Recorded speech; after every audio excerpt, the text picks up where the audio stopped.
Le mot ministère, c'est ce qui complique les gens. J'ai dit que tout chrétien manifeste le ministère. Donc, dire que la femme n'a pas le ministère, ça n'a aucun sens. Ça n'a aucune base biblique. Parce que tout croyant exerce le ministère par le Saint-Esprit. Mais la plus grande question... On va parler maintenant du ministère de la parole. Non, ça c'est ce que les gens ont ajouté, le ministère de la parole. Parce que la Bible dans Éphésiens 4 parle de dons. Il a fait des dons aux hommes, les dons aux hommes.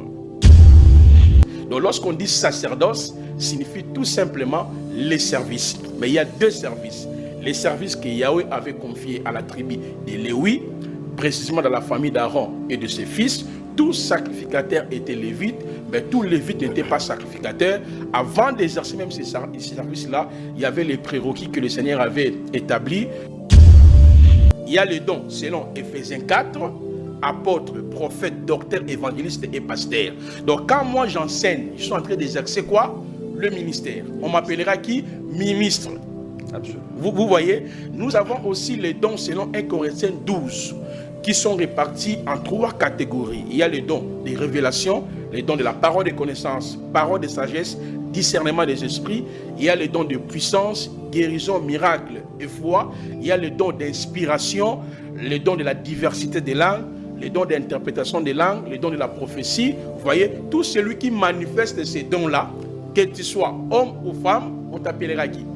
Ministre de Dieu. Prenons le Seigneur Jésus-Christ dans Matthieu chapitre 28. Très bien. Matthieu 28, 19.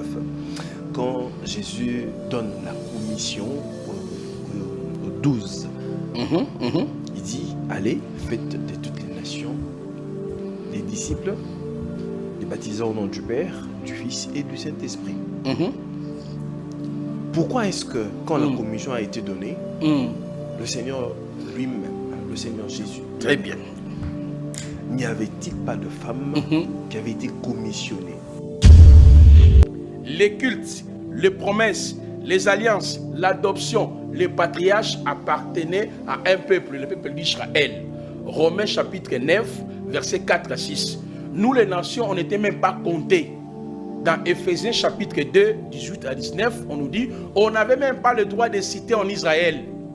Alors, quand est-ce que l'église a été bâtie? Parce que si tu veux parler de l'église, il faut voir la croix.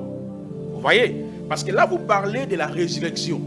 Après sa résurrection, Matthieu chapitre 28, le verset 19, il dit allez.